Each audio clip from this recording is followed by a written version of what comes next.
क्या कभी आपने नोट किया है कि आप एक बच्चे से रोज मिलते हैं, रोज उसे बुलाते हैं, वो आपकी खिदमत करता है, लेकिन इतनी इंटरेक्शन के बावजूद भी आप उस बच्चे के बारे में कुछ नहीं जानते। तो चलें आज मैं इस बच्चे के बारे में आपको थोड़ी सी इंफॉर्मेशन देता हूँ। सारा दिन कॉलोनियों के गिर्द घूमने के बाद उसके एक दो गजरे ही बिकते थे।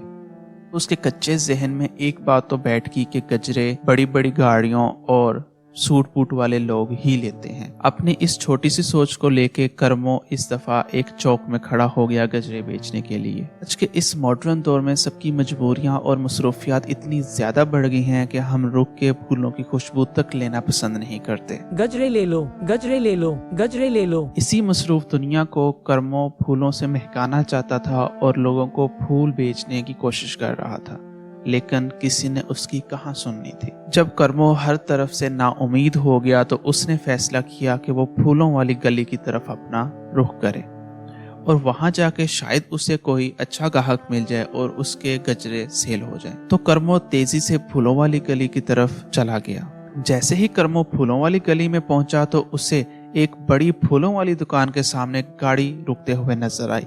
वो तेजी से उस गाड़ी की तरफ बढ़ा और उन्हें सस्ते गजरे लेने की ऑफर की और यहाँ कुदरत ने उसकी सुन ली और उसने अपने सारे गजरे उस गाड़ी वाली आंटी को सेल कर दिए। कहते हैं कि हर अंधेरी रात के बाद एक रोशन दिन होता है, लेकिन यहाँ कर्मों के साथ शायद कुछ उल्टा होने वाला था। जब कर्मों ने दुकान के सामने फूल बेचे तो दुकान के मालिक को इस बात पर गुस्सा आ गया और उसने आकर कर्मों पर तशद्दुद शुरू कर दिया।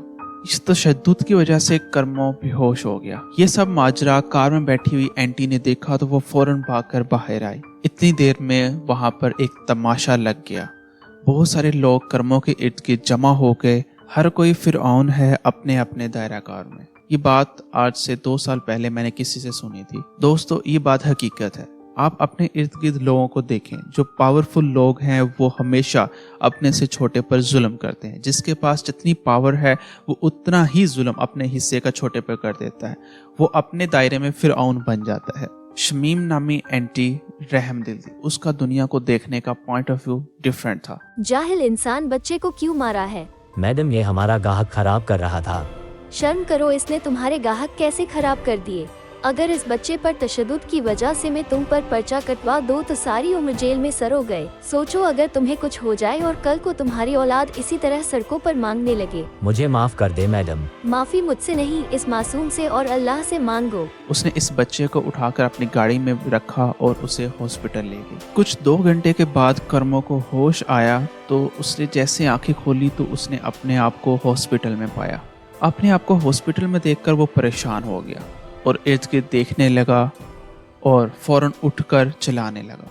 लेकिन आंटी शमीम वहीं पर ठहरी थी।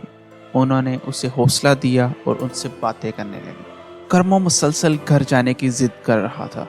खेलने कूदने की उम्र में कर्मों को कुमाई की फिक्र सताई जा रही थी। मुझे माई के पास जाना है, वो मेरा इंतजार कर रही होगी। मुझे शाम तक आटे के पैसे अकाते करके देने हैं। बेटा, ये तो तुम्हारी खेलने कूदने की उम्र है। तुम राशन की फिक्र में क्यों पड़ गए हो? तुम्हारे अब्बू क्या काम करते हैं? मेरे अब्बा नहीं है। कुछ टाइम पहले मेरे अब्बा एक्सीडेंट में फौत हो गए।